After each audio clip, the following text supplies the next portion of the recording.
Hi guys, Carol here from Only Trees, and I'm going to work on a commission piece through Spirit Pieces to show you how I attach the tree to the base.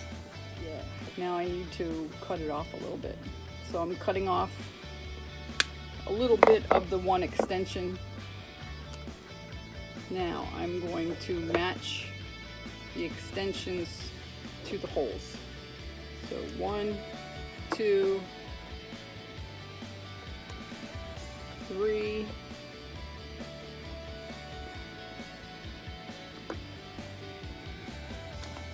sometimes they go in real nice and other times they don't.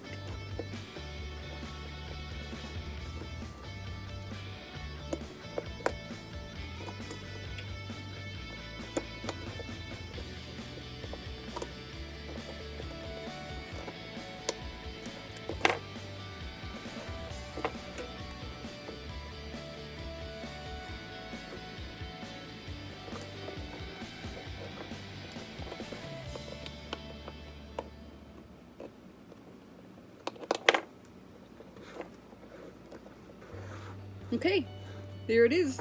It's attached. So let's see, this is going to be part 2, and let's see how long this goes. I might need to edit it a little bit because I'm sure it'll get boring for you. But now that the tree is attached to the base, I'm taking the orb, which I'm going to fit around the root system, just as you see here.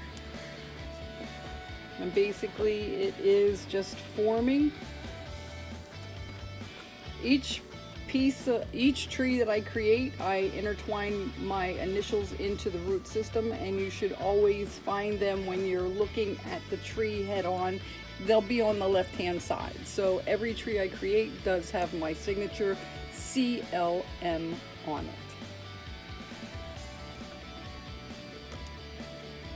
So now I'm just going to take the time and twist my wire into different areas.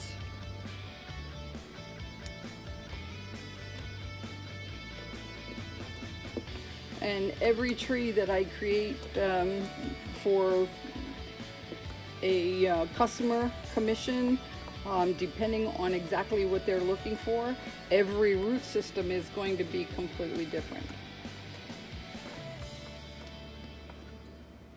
As much as the trees are different. I love creating the most realistic possible, with a lot of fun stuff in between. But most of the work I do is commission. But I'm basically just twisting wire, wrapping one extension around another extension.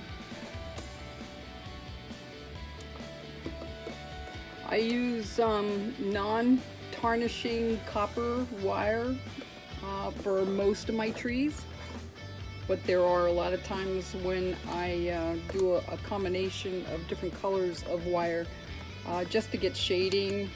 And but this particular piece I always use a non-tarnish 20 gauge copper wire for the root system.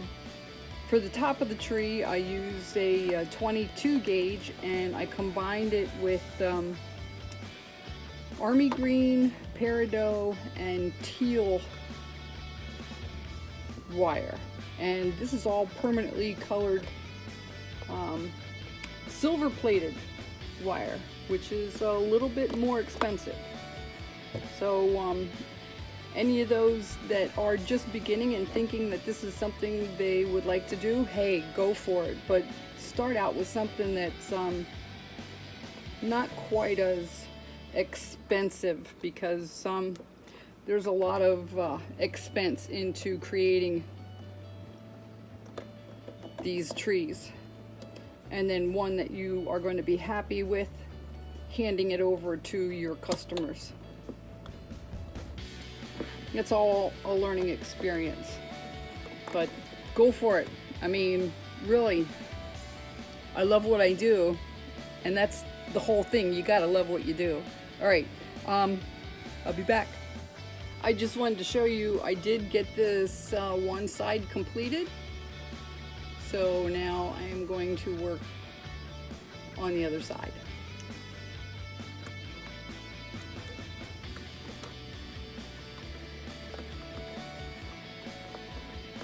So every reading tree that I create, they're originals. Every single one that is completed is a one-of-a-kind piece.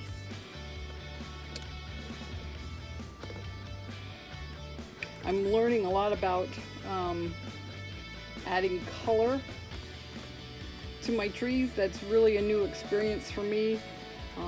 It's sometimes hard. I mean, there are different blends that you can put together to get different effects.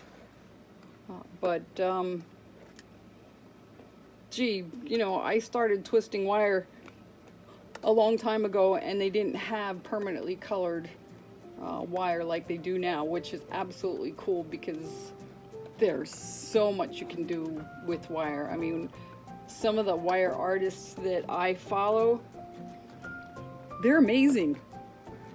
Hey, you're amazing. You're sitting here watching me twist wire.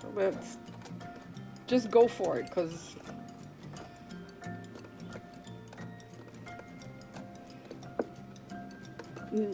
the other thing maybe that might be interesting to know, especially if you're just getting started, there are so many different kinds of wire.